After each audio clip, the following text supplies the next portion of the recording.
היי, אני קרן אגמון ואני רוצה לספר לכם היום על הספר לילה ארוך בפריז מאת דובל פון. שני גיבורים ראשיים יש במותחן הקצבי הזה. סגן אוריאנה תלמור, שלמרות שבשום מקום לא כתוב בדיוק איך היא נראית, ברור לנו שהיא יפהפייה אמיתית, ואלוף משנה זאב עבאדי, שגם הוא גבר מצודד למדי. שני הגיבורים שלנו הם חכמים במיוחד.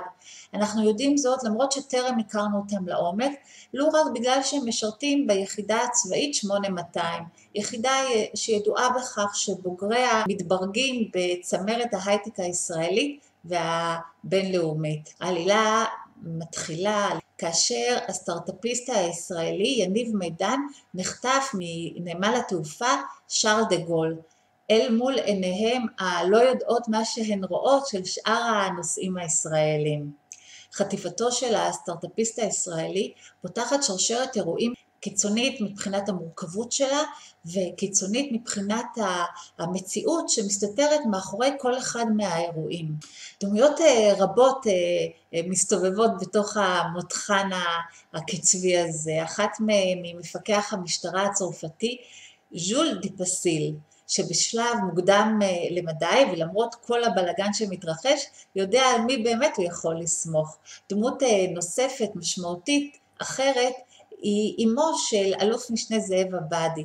למרות שהאישה ממוקמת מבחינת הדעות שלה אי שם בשנות ה-70 המוקדמות, והאופן שבו היא אוהדת את צה"ל כצבא המוסרי בעולם, ובאופן שבו היא אוהדת את מדינת ישראל, עדיין רואה את מדינת ישראל כמדינה שבה נמצא האור, כמדינה המוסרית ביותר בעולם. למרות זאת אינה דמות מגוחכת, נהפוך הוא. זו דמות אהודה, זו דמות מרגשת, זו דמות שיש לה תכונות של אימהות אוניברסלית.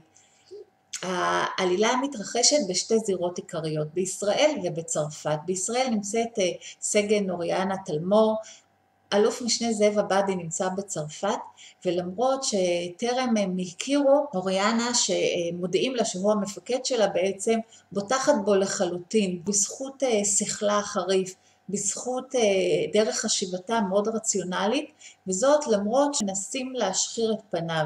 העלילה שמתחילה בחטיפתו של הסטארטאפיסט הישראלי הופכת להיות יותר ויותר מסובכת. הגופות בפריז נערמות. בתוך הקלחת הזאת מסתובבים צרפתים, ישראלים וחבורת סינים מרצחים שבראשם עומדת אישה שאינה יודעת רחמים. אולם ההתרחשויות המשמעותיות קורות כאן בישראל, ואנו עומדים נדהמים מול האנשים שנמצאים בצמרת ההנהגה הן המדינית והן הצבאית. מתנהלים כמו חבורה של מאפיונרים. אנו עומדים מול אנשים שהכסף והכוח והשררה מעברים אותם לחלוטין. תמורת הכסף והכוח הם מוותרים על כל הערכים שלהם, על כל הערכים שגדלנו עליהם, על צדק, על אמת, על אהבת המולדת, עזרה לזולת. הכל מותר בשם הכוח ובשם הכסף.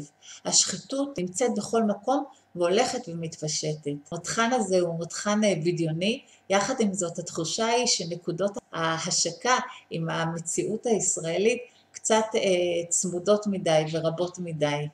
האם לקרוא? זהו ספר קצבי, זורם, מושך, ממתק אמיתי. להתראות.